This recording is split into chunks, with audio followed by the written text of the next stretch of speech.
नमस्कार साथियों, मैं हूं मनीष और आप सभी का हार्दिक स्वागत और अभिनंदन करता हूं आपके अपने यूट्यूब चैनल रिफ्लेक्शन 2.0 पर।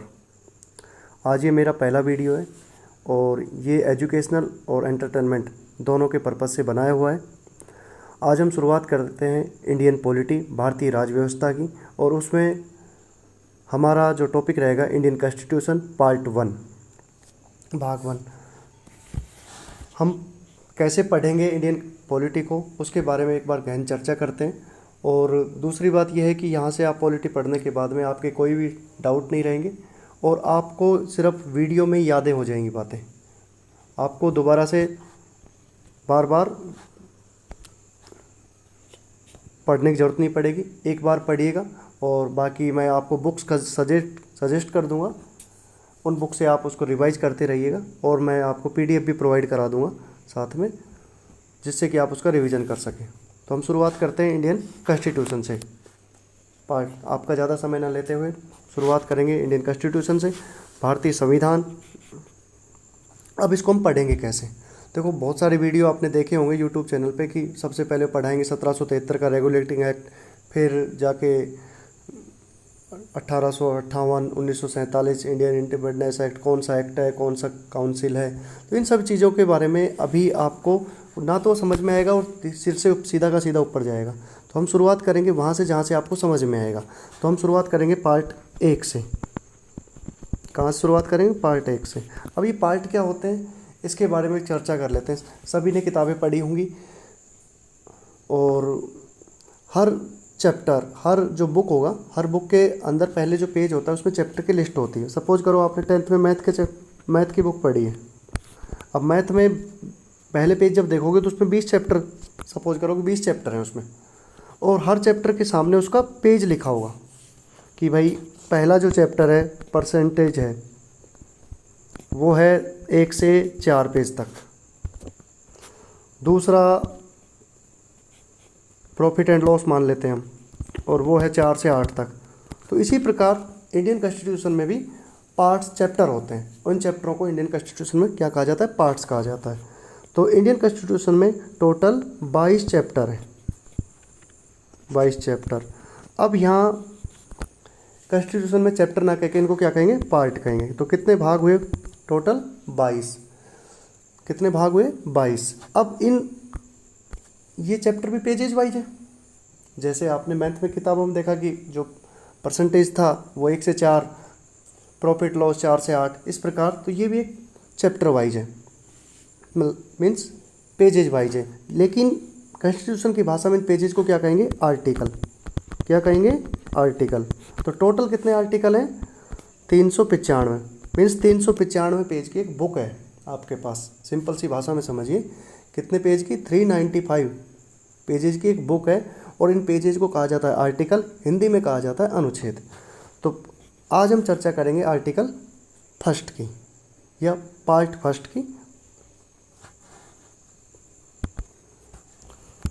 पार्ट फर्स्ट, पहले पार्ट में 4 पेजेज हैं, मतलब 4 आर्टिकल हैं टोटल, 1 से लेके 4 तक। शुरुआत 1 से होगी, अंतिम 4 हो गया। ऐसे टोटल कितने आर्टिकल हैं? 395। कितने पार्ट हैं? 22। कितने पार्ट हैं? 22। आर्टिकल कितने? 395। अब हम शुरुआत करेंगे पहले पार्ट से। पहले पार्ट का नाम है union and it's territory. Bharat, भाग फर्स्ट जो है वो संघ और राज्य क्षेत्र, संघ एवं राज्य क्षेत्र।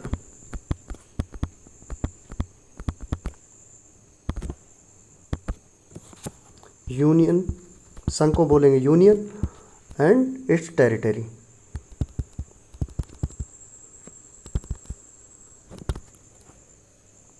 ठीक है। अब क्या है? अब इसमें 4 अनुच्छेद हैं। तो अनुच्छेद पहला कहता है कि India shall be union of state. Bharat राज्यों का संघ है। India shall be union of state.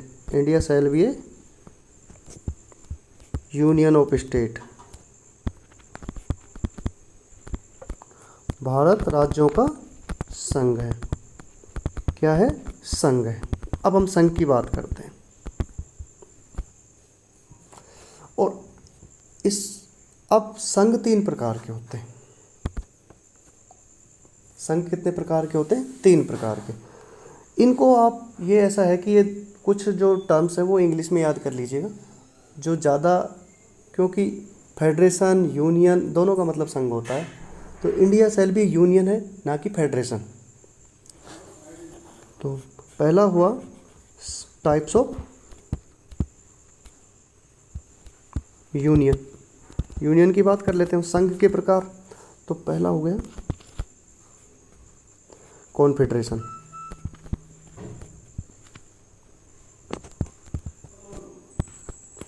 Hindi में बोलेंगे परिसंघ।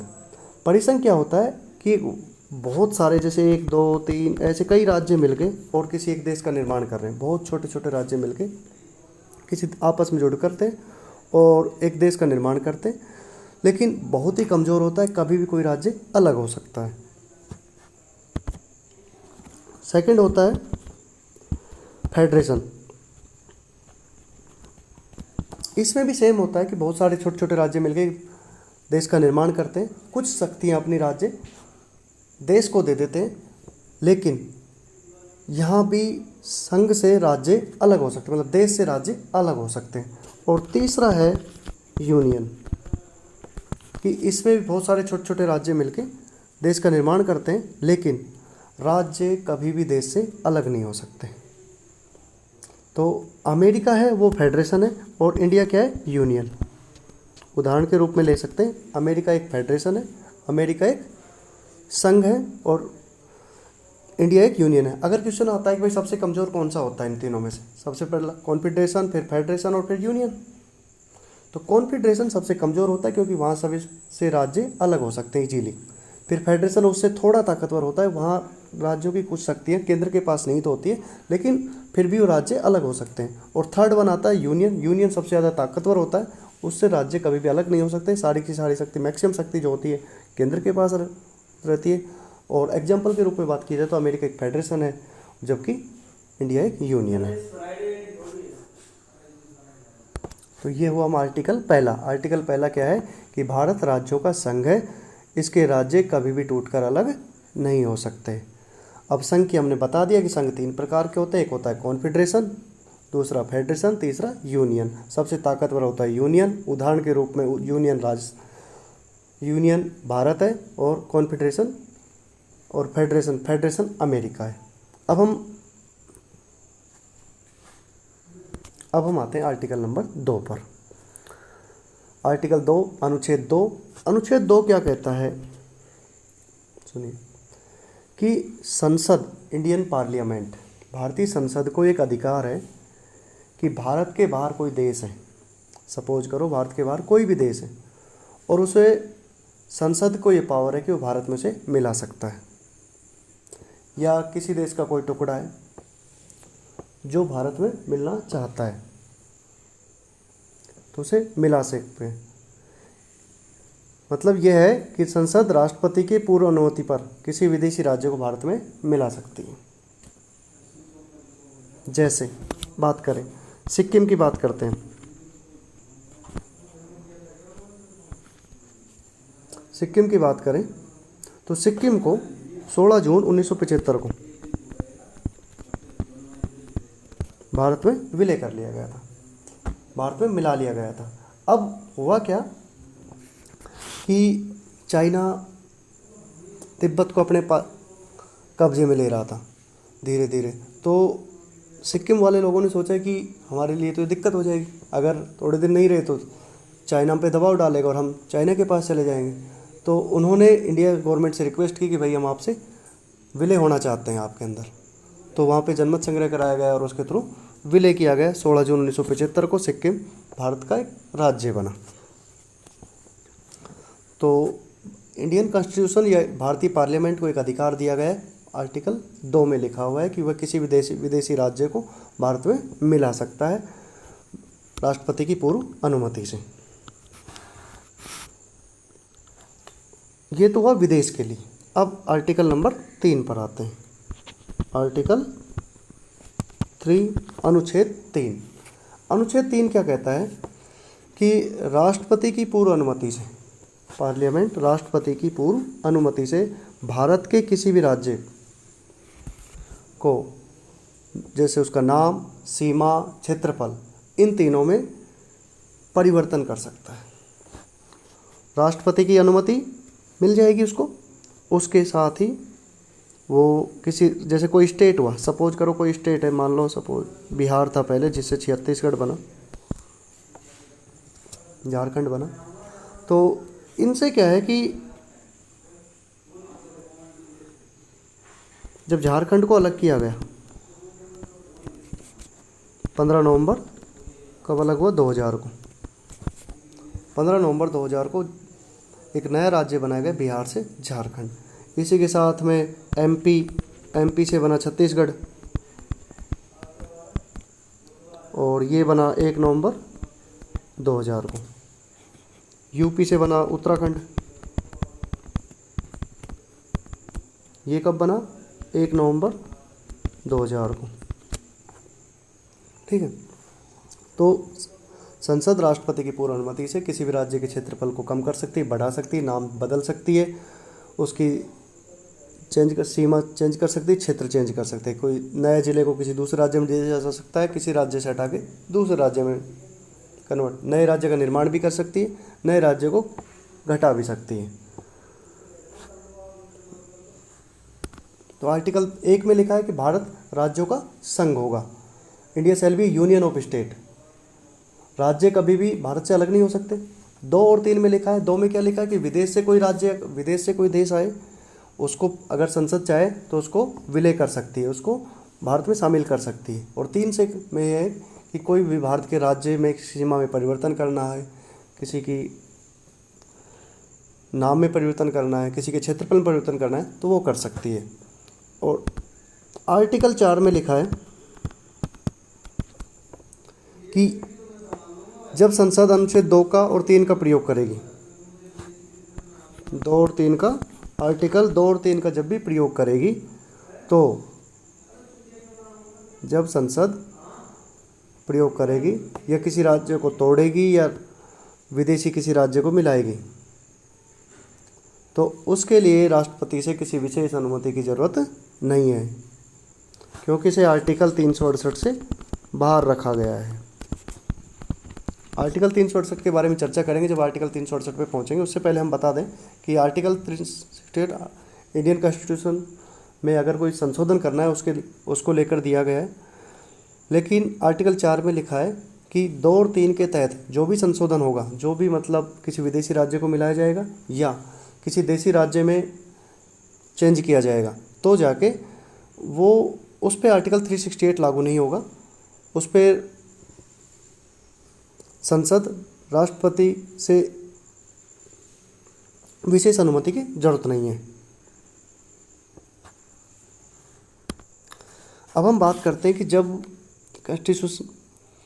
जब इंडिया अखंड भारत था, एक हिंदुस्तान था, उसमें सबसे पहले एक विभाजन हुआ 1893 में। कब हुआ? 1893 में एक डूरंट लाइन खींची गई,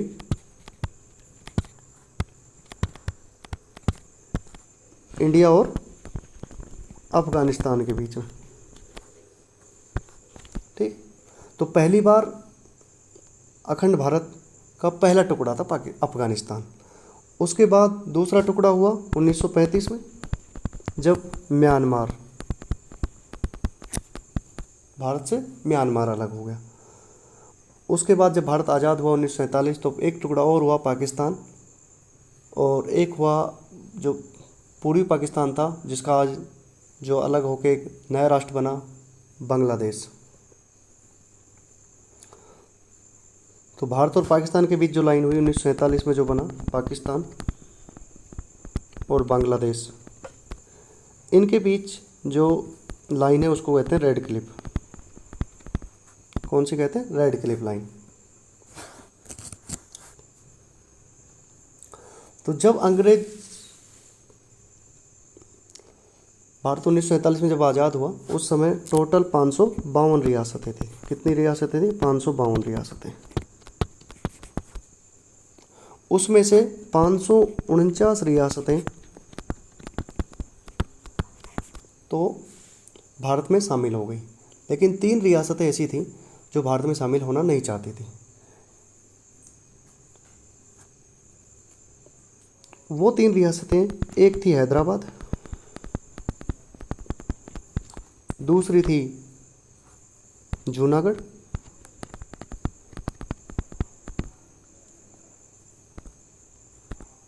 और तीसरी थी J&K।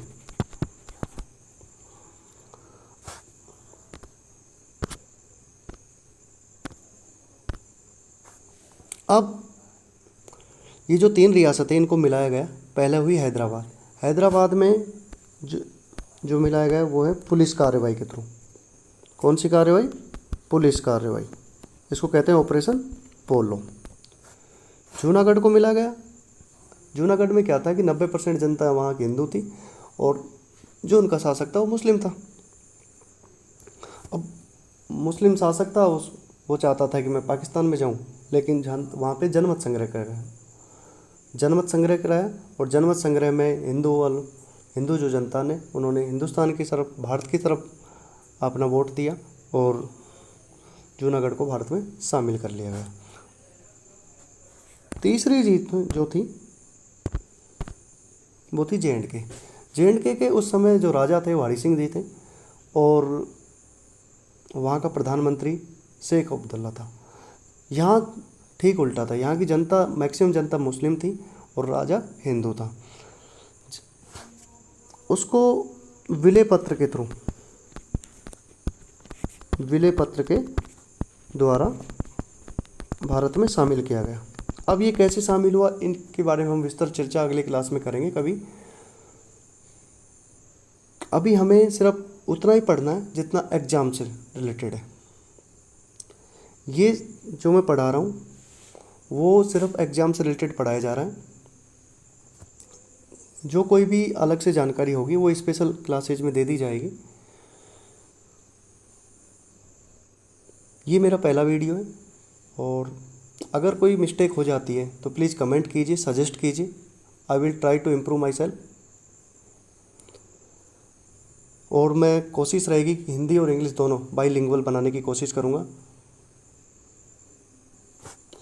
अगर पसंद आए तो इसको लाइक कीजिए, सब्सक्राइब कीजिए और बेल आइकन ज़रूर दबा दीजिए। मैं आपका अपना चैनल रिफ्लेक्शन 2.0। बने रहिए, देखते रहिए और पढ़ते रहिए। जय हिंद।